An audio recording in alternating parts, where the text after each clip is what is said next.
100% मी करण्याचा प्रयत्न करत आहे त्यांच्यासाठी आणि करत राहील। आणि आज आपल्या माझ्यासाठी आज आपण सर्व इथे एकत्रित आले आणि एवढं सर्व माझं लेक्चर ऐकून घेतलं। बोर पण झाले असाल तर सॉरी, पण हे माझ्या लाईफ मधलं रिअल फॅक्ट आहे आणि याला कोणीच बदलवू शकत नाही।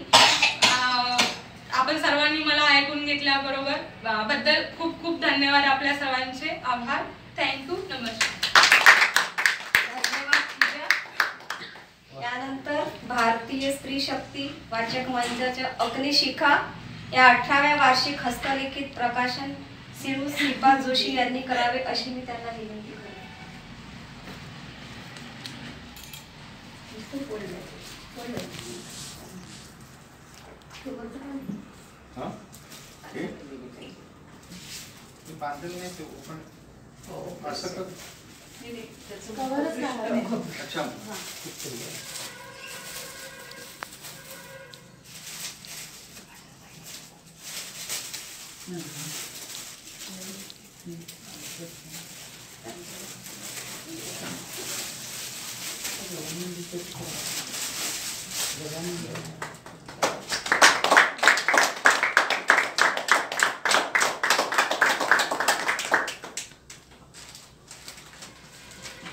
अग्निशिखा 2021 या हस्तलिखिताचे प्रकाशन झाले असे मी जाहीर करतो। धन्यवाद सर। श्रीपाद जोशी यांनी आपले मनोगत व्यक्त करावे। आदरणीय जयताई, सविता मॅडम, ज्योती देऊळकर, उपस्थित बंधू आणि भगिनींनो, खरं इतकं विलक्षण प्रत्येकारी असं मनोगत ज्योतीचं ऐकल्यानंतर खरं तर ते काही काळ थांबून मनन चिंतन करून आत्मसात करण्यासारखं वातावरण इथे निर्माण झालं होतं। मी तुला सांगू इच्छितो की आम्ही अजिबात बोर झालो नाही, आम्ही थक्क झालो। इतक्या कमी वयात म्हणजे काही जण म्हणतात ना की बाई कमी वयामध्ये मोठी उत्तुंग भरारी घेतली, मग या क्षेत्रामध्ये बुद्धिमत्तेच्या क्षेत्रामध्ये आपलं अस्तित्व दाखवलं, ठसा उमटवला, आपली नाममुद्रा उमटवली। पण म्हणजे IAS ही या देशातली सगळ्यात कठीण स्पर्धा आहे। तू अशा IASच्या दर्जाच्या 5 परीक्षा दिल्या, खूपच थक्क करणारी गोष्ट आहे। आणि असं म्हटलं जातं की जितकी कठीण परीक्षा तितकं आयुष्याची वाटचाल तितकी तेजोमय, तितकी दैदिप्यमान। ते असं यश आता परमेश्वर तुझ्या वाट्याला निश्चित आणून देईल। आणखी एक लक्षात आलं की भलेही शिक्षणाच्या किंवा अभ्यासाच्या विद्यापीठात नाही तरी पण जीवनाचं विद्यापीठ माणसाचं मन किती तेजोमय करतं, किती प्रगल्भ करतं याचं सुंदर उदाहरण तिच्या बोलण्यातून प्रगट होत होतं। इतक्या फ्लो मध्ये ती सहज सांगत होती, अनेक गोष्टी तिच्या बोलण्यातून असं तत्वज्ञानासारखे येत राहिले। हे एक मोठं वास्तव किंवा एक मोठं ठेवा तुला मिळाला आहे।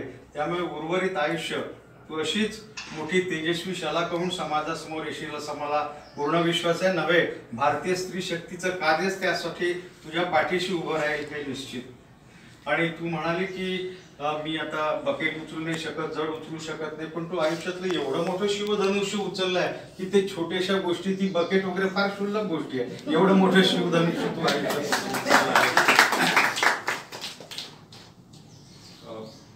भगिनींनो, हस्तलिखिताचं प्रकाशन झालंय। खरं तर म्हणजे मी मगाशी विचार करत होतो, हस्तलिखिताला खूप जुनी परंपरा आहे, अर्थात त्या तेवढ्या खोलात तुम्ही शिरणार नाही, पण म्हणजे अगदी 9व्या-10व्या शतकापासून हस्तलिखित अस्तित्वात आहेत। म्हणजे ताडपत्रावर आहेत। सरफोजी महालात म्हणजे सरस्वती महाल जो आहे तिथे भोसलेंची बखर जी आहे ती शिळापत्रावर आहे। आणि प्रज्ञा पारमिती नावाचा एक जो ग्रंथ होता तो 9व्या-10व्या शतकातला, तो भोजपत्रावर आहे आणि आधी तो तसं उपलब्ध आहे। आणि अशा पद्धतीचं सुलेखन आणि सुनिदर्शन अशा हस्तलिखित छान रेखाटन करून ही परंपरा राहिली. पण साधारणतः स्वातंत्र्यपूर्व काळामध्ये आपण अनेक आपल्या गेल्या पिढीतल्या लेखकांचं जर वाचन केलं काही किंवा त्यांच्या आत्मचरित्रात असं डोकावतं की आमच्या कॉलेजमध्ये आम्ही हस्तलिखित काढलं होतं आणि त्या हस्तलिखितातून मला प्रेरणा झाली की आपण लेखक झालो पाहिजे, आपण कवी झालो पाहिजे. तशी म्हणजे अनेकांना अशा प्रेरणा देणारा हा उपक्रम राहिला गेल्या पिढीतही. पण मला नेहमी वाटतं की जसं आपण 4 भगिनी 4 मैत्रिणी कुठेतरी आपण आपल्या घरचे डबे घेऊन येतो, एकत्र राहतो आणि दिवसभराच्या त्या गप्पा चर्चातून म्हणजे त्यातून जशी जीवनाची उमेद जागृत करतो तसं हस्तलिखितातून प्रत्येकाची म्हणजे प्रत्येक भगिनीची किंवा पुरुषाची म्हणा त्यांची लेखनाची उमेद जागृत होत असते असं मला वाटतं. मग एक छोटीशी एक मला आठवण सांगावीशी वाटते या संदर्भातली. पुण्याला असताना एक बाजूला एक होतं कपल, तर ती BCom स्ट्रीम मधली होती, नोकरी नव्हती पण तिला कंटाळा येत होता आणि तिला कळत नव्हतं की काय करावं. तर एक दिवस ती सांगत होती आता सध्या कविता वगैरे लिहिते, अजून काही फार असं मोठं नाव वगैरे नाही झालं पण तिची वाटचाल सुरू आहे. तर ती म्हणाली की मग इथे आल्यावर मला कळेच नाही मी आता काय करावं. काही दिवस BPO मध्ये नोकरी केली तिने पण ते वेळा काही तिला ते वेळापत्रक जमून आलं नाही. तर मग काय करावं, तर तिने माहेराहून आणलेले एक हस्तलिखित तिच्या कॉलेजमधलं तिला सापडलं आणि त्यात कुठेतरी एक कविता तिने लिहिलेली होती. म्हणजे तारुण्याच्या कैफामधला एक नवथर असा आनंद असतो, एक कैफ असतो, मला आता कविता साध्य झाली वगैरे आणि आपण प्रत्येक कविता कशी असामान्य लिहिणार आहोत वगैरे असं वाटणारं ते वय असतं. आणि कालांतराने जेव्हा आपण त्या कवितेकडे पाहतो तेव्हा आपण काय लिहित होतो म्हणून आपणच स्वतः हसत असतो अशी ती कविता होती. पण तरी त्या कवितेने तिला एक उमेद दिली की बाबा अरे नाही मला कविता कधीतरी जमली होती, कधीतरी मी लिहिण्याचा प्रयत्न केला होता आणि त्यातून तिची प्रेरणा पुन्हा जागृत झाली आणि ती कविता लिहायला प्रवृत्त झाली.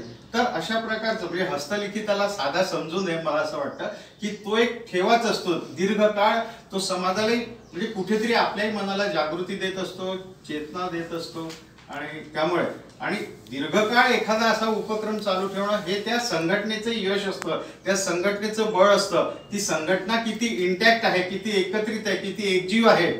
कारण अनेकदा उपक्रम सुरू होतात, खूप गाजावाजा करून सुरू होतात पण नंतर 1-2 वर्षातच त्या उपक्रमांची वासलत लावल्या जाते, ते संपून जातात, थांबून जातात. पण एखादी गोष्ट दीर्घकाळ चालू राहणं हे त्या सगळ्या समग्र त्या स्त्री शक्तीच्या किंवा कोणताही उपक्रम असो त्या शक्तीच्या पाठीशी उभ्या असलेल्या मंडळींचा तो एक आशावाद असतो, त्यांची जिद्द, त्यांची शक्ती त्या पाठीशी उभी झालेली असते. त्यामुळे हे केवळ हस्तलिखित नाही, हा 25 वर्षाचा एक शक्तिशाली उपक्रम आहे. आपल्या सगळ्यांची शक्ती त्या पाठीशी उभी झाली आहे आणि जेव्हा असं 25 वर्ष चालतो तेव्हा पुढची पिढीही त्याला आपला हातभार लावत तो उपक्रम समोर नेतही असतो. आताच मध्ये काहीतरी भारतीय स्त्री शक्तीचा मला वाटतं महाराष्ट्र पातळीवर एक छान उपक्रम झाला, उमा विरूपाक्ष कुलकर्णी आणि अभिराम भडकमकर त्यामध्ये बोलले. तर मुळात सांगायचं असं पण तर असा हस्तलिखिताचा उपक्रम आणखी मोठा होत जाईल. कदाचित यातून आणखी जर आपण विचार केला तर या अनुषंगाने काही वैचारिक वाङ्मय दर महिन्यात चर्चा घेऊन त्यातलं एकत्र म्हणजे एखाद्या विषयाच्या अनुषंगाने अभ्यास करायला लावून त्यातून काही वैचारिक मंथन जर घडून येत असेल तर तशा पद्धतीनेही आपण हस्तलिखिताचा भविष्यात विचार करू शकू. मी आपल्या उपक्रमाचं स्वागत करतो, अभिनंदन करतो. ज्योतीचंही खूप खूप अभिनंदन करतो, मनपूर्वक शुभेच्छा देतो की बेटा खूप मोठी हो आणि हा जो मार्ग स्वीकारलाय कोणत्याही गोष्टीतलं सातत्य हे तुम्हाला यशाच्या शिखरावर नेऊनच ठेवत असते आणि तुझ्या बोलण्यातून तुझ्या दृढ निर्धारातून हे सातत्य कायम राहणार आहे याची जाणीव आम्हा सगळ्यांना झालेली आहे. पुनश्च एक वार तुझं अभिनंदन करतो, शुभेच्छा देतो आणि मला या कार्यक्रमाला उपस्थित राहण्याची संधी दिली याबद्दल आपले आभार मानतो.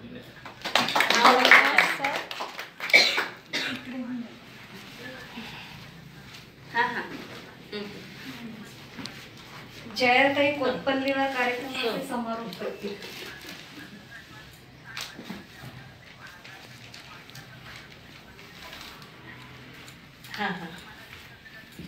भारतीय स्त्री शक्ती चंद्रपूरच्या वतीनं जागतिक महिला दिन समारोहामध्ये आपण सर्व उपस्थित झालात त्याबद्दल मी आपल्या सर्वांचे आभारी आहे. यावर्षीचा तेजस्विनी पुरस्कार ज्योती उर्फ पूजा देऊळकर भद्रावतीची राहणारी हिला देण्यात आलेला आहे. तिचं मनोगत आपण सर्वांनी ऐकलेलं आहे आणि खरोखरीच एक प्रेरणादायी अशा व्यक्तिमत्वाला आपण हे बक्षीस दिलेलं आहे. याबद्दल मला सार्थ अभिमान वाटतो आमच्या शाखेचा आणि कोविडमुळे आम्ही काही हा समारोह फार मोठ्या प्रमाणात करू शकलो नाही. घरगुती स्वरूपाचा हा छोटासा समारंभ असा इथे या रीतीने साजरा झालेला आहे. मी यासाठी ज्या ज्या लोकांचं सहकार्य मिळालं त्या सर्वांचे आभार मानते आणि कार्यक्रम संपला असं घोषित करते. धन्यवाद. त्याचबरोबर भारती तेजस्विनी सन्मानाचे प्रायोजक श्रीयुत नंदकुमार पोफळी आणि श्रीयुत नरेंद्र जोगी यांचे आम्ही आभार मानतो. तसेच तेजस्विनी श्रीयुत जोशी हे उपस्थित झाले त्याबद्दल त्या दोघांचे आभार मानतो. तसेच श्रीयुत आशिष देव यांच्या प्रयत्नाने आमच्या कार्यक्रमाला प्रसिद्धी मिळते. अतिशय निरपेक्ष वृत्तीने आणि स्वयंस्फूर्तीने ते आम्हाला जे सहकार्य करतात त्याबद्दल त्यांचेही आभार.